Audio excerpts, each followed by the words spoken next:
Hello summoners, and welcome back to another ProGuides video. My name is Tia, and today we'll be discussing counter picks to some of the more popular OP champions on patch 11.10. We'll be going over the runes, builds, and playstyles to effectively counter specific matchups, so the next time you run into one of these champions, you'll have the game knowledge and confidence to bully your opponents.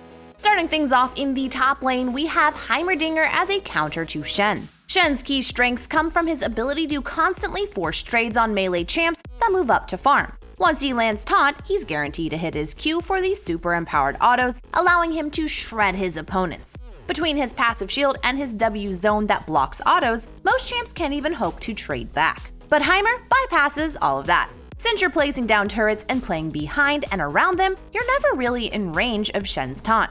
Even if he does move up all the way to fight you, he's taunting you in the middle of your turrets. Even if his W blocks some of their autos for a bit, you'll be able to easily land your E and W after the taunt wears off, causing your turret's lasers to chunk him out. Aside from the 1v1, anytime Shen ults away, Heimer's crazy pushing power means you'll quickly build up an advantage while he's gone. And in the times when you're both grouped up for team fights, Shen does little to stop what you want to do. Against bruisers and tanks, he can easily intercept them as they try to dive his back line. But being a mage, you just want to look to ult grenade his entire team in a choke. For your items in this matchup, you'll start out with Doran's Ring, then build into Liandry's Anguish, Sorc Shoes, and Demonic Embrace. After this core, go Void Staff, Zhonya's, then Rabadon's. In most games, Heimer goes Zhonya's right after boots, using the stasis as their ult turret kills their opponents that jump on them. Since Shen is tankier and isn't going to be going for 100-0 kills on you, Demonic Embrace makes much more sense for the 1v1. That said, if the enemy has a jungler like Vi or Nocturne, where Zhonya's is basically mandatory, feel free to get it before Demonic Embrace. Our second top lane matchups is Nocturne as a counter to Lee Sin. Usually in Counter the Meta, we try to give answers to the very best champs in each lane. While he is a really strong pick, I actually don't consider Lee Sin a top 2 pick from an objective standpoint. But since he's so new to the meta as a solo laner, many people aren't going to understand how to beat him. So that's why we're including him. We want to make sure that you don't end up being cheesed and left wondering what you could have done better when you do finally end up against Lee. What makes Lee so strong as a solo laner at the moment is that he can outduel most champs, and those he can't, he can just beat by sustaining. On top of that, since you now max E on lane Lee Sin, he always gets priority for roaming. Basically, whether you choose to fight him or just contest the wave, you can't outdo him with most champs. Nocturne's strengths as a laner are pretty much exactly the same. He has a lot of sustain, great pushing power, and he's a powerful duelist when you fight him on his Dusk Trail. But Nocturne has the upper hand in the matchup due to one thing. His W just makes him a direct counter to Lee Sin. While Lee does max E now for the quicker wave clear, Lee's biggest point of damage comes from his Q. But with Noc, you can easily spell shield Lee's Q anytime he tries to fight you in lane. Not only does Lee miss out on doing a big extra chunk of damage, but you get double the attack speed from your W's passive. The result is an unwinnable 1v1 for the Blind Monk at every point of the game. For your items in this lane, you'll start out with Corrupting Potion, then build into Stridebreaker and Steel Caps. After that, you'll go Sterix and Guardian Angel for teamfight durability, and then round out your build with a couple of situational purchases like Chempunk Chainsword and Randuin's Omen. If you still find that you struggle with some of the matchups we cover, or you're just having issues with other champs that we don't talk about, don't worry, we're still happy to help. With the ProGuides subscription, you can get access to all of the courses over at our site, have unlimited chats with our top-tier coaches, and if you decide to book a session, you'll get a discounted rate. And there's no time like now, because we're running a sick deal. Just use discount code RANKUP2021 for 20% off your sub. Now let's get back on topic, and let's talk about some jungle counters. But first, quick disclaimer, jungle can be largely influenced by lane priority. This video is assuming that neither laners are budging from their lanes to come and decide the fight. We'll start things off here with Shaco as an answer to Elise. Elise is easily the best early game aggressive jungler in the current meta, but that doesn't mean you have to dodge just because you see her locked in. Most players that aren't at the very top of the ladder aren't going to have the perfect pathing and decision making they need to close out the game by 15 minutes every time. If you want to try and match and even outdo Elise in the early game, you could go AD. AD Shaco has much better solo carrying potential and can use a lead to constantly one-shot opponents. However, the build we have for this video is one for AP Shaco. You can still offer the same early pressure, but it's not quite as reliant on getting ridiculously ahead to win games. Instead, you and your team will play around your boxes to prevent the enemy from going in. While this is not as 1v90 as one-shotting carries, this gives you much more of an impact when it's time to group around objectives. Also, Elise can never dive in on anyone in spider form if they play around those boxes. Doing so usually means that she'll just get blown up. For your items, you'll start off with Hailblade, then try to stack up as much ability haste as possible by going Leandries, Lucidity Boots, and Cosmic Drive. After that, the general build will be Zonia's, Void Staff, and Rabadon's, but if you want more damage, you could replace Zonia's with Horizon Focus. Our other jungler counter for this patch is Karthus as a response to Fiddlesticks, and this isn't really just a counter to Fiddle. Karthus is super good into all of the hard farming champs in the meta, including the super OP Rumble and Morgana. Think about what makes these farm heavy champs so strong. They can easily outclear and outfarm the aggressive early game junglers. Most farm-heavy champs like Shyvana and Yi are super susceptible to being invaded and killed in the early game, but the current meta champs can easily duel most opponents or CC and run from the ones they can't. Their one weakness is that they can't really force much early on, but with how hard they outscale their opponents, they're fine leaving their lanes on their own for a bit. But when they have to deal with Karthus, who scales even harder than them, that one weakness is enough to be their downfall. Since Karthus is susceptible to being invaded by those strong early game junglers, but the farming picks like Fiddle don't look to fight at all early, the result is a farm fest, where you're able to clear camps for the first several minutes of the games with little to no interaction at all. When you get to do that on Karthus in any game, the odds of you winning are pretty high off that alone. Once it's time to teamfight, your goal is just to use all that free farm to dish out as much damage as possible. While most glass cannon carries would be erased by a Fiddle ult in the middle of a teamfight, as Karthus, you don't really care if he kills you. In fact, you kind of want it, since being in your passive means you can't be CC'd to stop your Q casting, and you get to fully utilize your last stand rune. Now, for your items. You'll start things off with Hailblade, then build into Leandries, Sorc Shoes, Oblivion Orb, and Demonic Embrace. After that, go for Void Staff, Rabadons, and Morellonomicon. You'll notice that our build doesn't have Hourglass. Zonia's is considered a core item on Karthus for a lot of players, and they usually build it after Sorc Shoes, but it's not always a good purchase. Yes, it can be good when the entire enemy team is jumping on you and you use the stasis to force them to sit in your defile for the duration, but against Fiddle, if he's ulting you, you're probably getting feared and you're going to die before you get a chance to use it. So we just opt for more damage in that slot. Up next, for the mid lane, our first matchup is Sylas into Echo. Echo's strength as an assassin comes from his super smooth consistency. Other assassins in the role rely on having the mechanics to outplay their opponent and get kills in lane, using that early lead to snowball a lead. But misplaying or being ganked can completely throw them off their game plan. As Echo, the game plan is to play passive, only going for fights when they look super free. Most of the time, you'll be clearing waves and taking plates until you reach 2 items plus boots. In most matchups, Echo's opponent lacks the ability to pressure him in lane since he outclears them, and eventually he outscales them and reaches a point that he can almost one-shot them with his combo. But with Sylas, everything that makes Echo strong just makes him even better. Sylas is a late-game monster, so giving him a free lane due to Echo's passive style just ensures he gets to scale up to that point. Even if the Echo does try to go more aggro, Sylas wins trades at every single stage of the game. Basically, Echo will never be able to kill you, and you'll always have priority as both a mid laner and a side laner later in the game. You're also getting a really good ult for Sylas, giving you the ability to jump into teamfights, even flashing on the enemy backline and using the Echo ult to zip back out to safety after your full combo. For your items in this matchup, you'll want Doran's Ring to start off, then build straight into Everfrost. Then pick up Lucidity Boots, Cosmic Drive, and Zonia's Hourglass. With all that ability haste stacked up, you'll finish off your build with Rabadon's Death Cap and Void Staff. Our other mid lane matchup is Anivia into Rumble. As long as you aren't living under a rock, you know how ridiculously OP Rumble is at the moment, so any counter is a welcome one. He's so strong that he can actually be played in all 5 roles, though he's definitely most common as a jungler and a solo laner. His strength comes from how much raw damage he puts out, all while being relatively tanky due to his shield. And while he may not have healing built into his kit, the low cooldown on that shield means that he can mitigate a lot of poke over the course of the laning phase. Basically, he does too much damage and is too durable for other bullies to win an all-in, but he has too much wave clear and pseudo-sustain for control mages to pressure him out over time. But Anivia doesn't need to win lane to be in a good spot. When you're playing her, your goal is to simply survive laning phase and scale up to later stages of the game. She can play lane phase from far enough back that Rumble really can't force on you. If he ever does try to move in aggressively, you can just throw a QE combo at him, topping it off with an extra auto to proc electrocute before you run away, or should I say fly away. If he tries to use a window where your Q is down, you also have your wall to redirect him and make your escape. One thing Rumble tries to do in matchups where he can't kill his lane opponent is to use his ult to gank other lanes. But once you have Tear of the Goddess and Lost Chapter, you'll easily be able to instantly clear waves with your ult.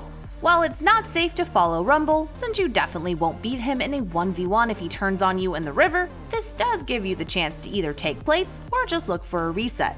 For your items, you'll want to start off with Dorn's Ring, then get a Tear of Goddess on one of your early recalls. After that, build towards Leandry's, Sorc Shoes, and then finish your Archangel's Staff.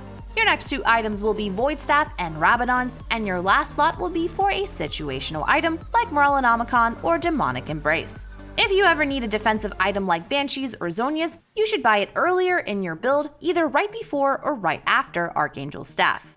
Moving things down to the bottom lane, we have another disclaimer. Bot lane carries are heavily influenced by supports, and you won't be just running at each other to fight in a 1v1. These counters are more about how you win small trades and all-ins bottom lane, assuming there isn't an overwhelming amount of support difference on either side. Our first matchup in this lane is Veigar into Jinx. This definitely isn't the type of counter where you're looking to just go in and beat your opponent down. In fact, in an early game all-in, Jinx would pretty easily beat you in a fully committed fight to the death. Instead, Veigar is more what we'd call an answer than a straight-up counter. While Jinx does actually have decent DPS early game, she can't force fights in lane like more aggressive ADCs. You'll use that to your advantage, scaling up and becoming the late-game terror that all Veigars dream of. While trading farm with Jinx may not seem like a great idea for most champs, since she has possibly the best hypercarry DPS in the game once she starts popping off, with Veigar, you aren't trying to match her DPS. You just reach the point that a single combo allows you to delete her from the map.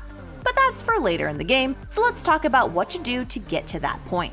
Early on in lane, while I did say you don't want to commit to all-in fights, you can definitely look to trade a bit with her. Just make sure you're not wasting mana on trades before Lost Chapter, or you won't have the mana to farm with Q, and that's the entire point of Veigar. Anyways, when you want to fight, Jinx's lack of any type of mobility or speed increase means that a well-placed cage is guaranteed to lock her in. This leaves her open to your Q and W, as well as making it easy for your support to follow up and land whatever they have on her. Early on, this makes for easy trading, but at later stages of the game, it's a guaranteed death for Jinx anytime she doesn't have her flash up. Now, for your items. You'll start off with Dorn's Ring and build into Luden's, Sorc Shoes, Rabadon's, and Void Staff.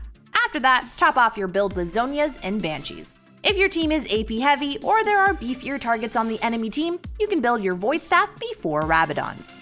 To me, Veigar is one of the most satisfying champs to play. You farm away until eventually your passive is so stacked that you can completely one-shot squishy opponents with a QW combo over and over again, no ult needed.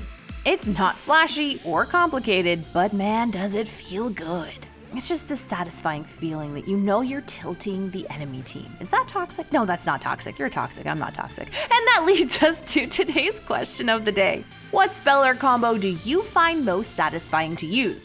Let us know your answer down in the comments below. I will screenshot my favorite answer and put it on my Instagram, and we can all laugh together. Now, without further ado, let's get back to the video. For our other bot lane matchup, we have Sivir as an answer to Tristana. Trist has been an incredibly strong pick in the meta for several patches now. Even with a hit to her base AD, she's almost always able to bully lanes, with a single kill being enough to cause her to snowball out of control. When a champ is that volatile, we think it's crucial that you have a pick that can consistently win the lane. And it doesn't really get any easier than doing it with Sivir. Tristana's core strengths are her ability to hard shove the lane with her ease passive, and being able to kill targets that get too close by jumping on and fully stacking her explosive charge on them. And it's not like she has to do too much to reach that point in the game. It's not at all uncommon to see Tristana's burst down lane opponents with a bit of help from their supports before she even resets to pick up items. On top of her direct fighting strength, she can even do huge damage to lane opponents when she uses her E on their tower, with the massively increased explosion radius reaching opponents that don't back up and give up farm. But Sivir counters all of these strengths. When it comes time to fight, your spell shield can easily block Tristana's E, massively cutting down on her damage in trades. Anytime she uses her E on tower, you're just getting free mana. And it's super telegraphed, so it's not like you need crazy mechanics to consistently block it. You can easily outshove Tristana if you choose to contest the wave, and once you have a bit of AD from your items, you'll pretty much have instant wave clear with your Q and a few W auto attacks. Once you have your Muramana and lethality, Tristana can basically never touch you again. If she jumps in, just use your Q, and an auto or two are enough to cut her down as you continue to spell shield the brunt of her damage. For items, you'll start off with Tear of the Goddess and immediately build into that Manamune. Then go Lucidity Boots, Dusk Blade, and the Collector. After that, you'll go for Cyrildia's Grudge and either Edge of Night or Guardian Angel. Now, let's take a look at the supports, which is my favorite. Disclaimer though, just like the bot carries before, supports, hopefully, are not running wildly at each other and fighting a 1v1. This is more about how your kit counters what the other support is trying to do, how to win trades, or otherwise just be more useful than them. Our first support matchup is Senna as an answer to Lulu. As we've made pretty clear in our OP supports video, no champ is as good of a true support as Lulu, and that's why she's my bae. Her ability to buff up a single carry is completely unmatched. You can try to just stomp on her in lane with a pick like Blitzcrank or an engaged support, but those picks are pretty inconsistent. Aside from variables in the 2v2 like how good your ADC is, what the ADC matchups are, and whether you land your skill shots, there's also junglers that can come into play. And that's why we have Senna. While you may not be able to outsupport the Lulu, Lulu also can't do anything to hinder the insane scaling potential that Senna has. In lane, you'll be able to freely trade with Lulu and her ADC constantly, looking for Q auto or auto trades every single time you can stack your souls up. Even if Lulu is doing more damage to you than you are to her, you don't really have anything to fear. You'll heal up that damage over time with your Qs, and in the meantime, she can't ever really force on you. Being able to freely stack against an enchanter basically means a free game for Senna. Senna's souls have sort of an exponential growth to them. Think about it like this. If you have your base range of 600 and you walk up to the enemy team, odds are you're in range of some sort of threat. But if you leave lane phase with 675 or even 700 range, you'll have many more opportunities to move up and harass opponents with Qs and autos, meaning you'll get more stacks and you'll build them up faster. Referring back to Lulu's strengths, she turbo buffs carries and protects them from divers. But Lulu can't do anything about threats attacking from far away. So once you have enough stacks, you'll be able to constantly dish out damage with no possibility of her or her carry retaliating. Now, for your items. You'll start off with Spectral Sickle and then build into Frostfire Gauntlet and Boots of Swiftness. If your team has 2 or more other AD champs, be sure to build Black Cleaver here. After that, you'll want Ginsu's. The rest of your build can be situational, but most people go for Rapid Fire Cannon. Other good options are Mortal Reminder and Lord's Dominic's Regards. Finishing off our list, we have Zilean as an answer to Leona. This is another matchup where it's not about going for a direct counter. Champs like Thresh or Janna can use their abilities to displace Leona when she tries to E in, but we think those matchups can still be pretty volatile since Leona can still ult them to engage after level 6. So with this lane, you're looking to consistently prevent Leona's aggression in lane to prevent her from snowballing, and then use Zilean's insane scaling to become more useful in later stages of the game. In lane, when Leona starts to move forward, try to double bomb either her or a minion near her to stun her and deter her from going in. At the same time, use E on either yourself or your ADC, whoever is close to her, to help zip away from danger. If it's too late to stop her engage, you have to recognize that once she uses her E and lands Q, she's done her job, and there's no use targeting her anymore. Instead, go for an E to slow her ADC, and then land double bombs on them instead to prevent them from following up on the engage. Once Leona has her ult, you're not going to be able to prevent every engage. Even with constant stuns and slows, she'll eventually land one. But with your ult, you should be able to save the situation. Aside from general playstyle, runes also matter a lot in this lane. Guardian will be a huge failsafe for laning phase. We usually recommend Airy on Zillion, but Guardian will cover you in those times that you can't prevent Leona from going in. While we usually focus on the 1v1 and 2v2 in Counter the Meta, it's also worth noting that against some opponents, it's super important to take junglers into account. Leona wants to always go in, and you have all the tools to bait her in without actually dying, even if she lands everything thanks to your ult. With that in mind, feel free to call your jungler down to counter her engages.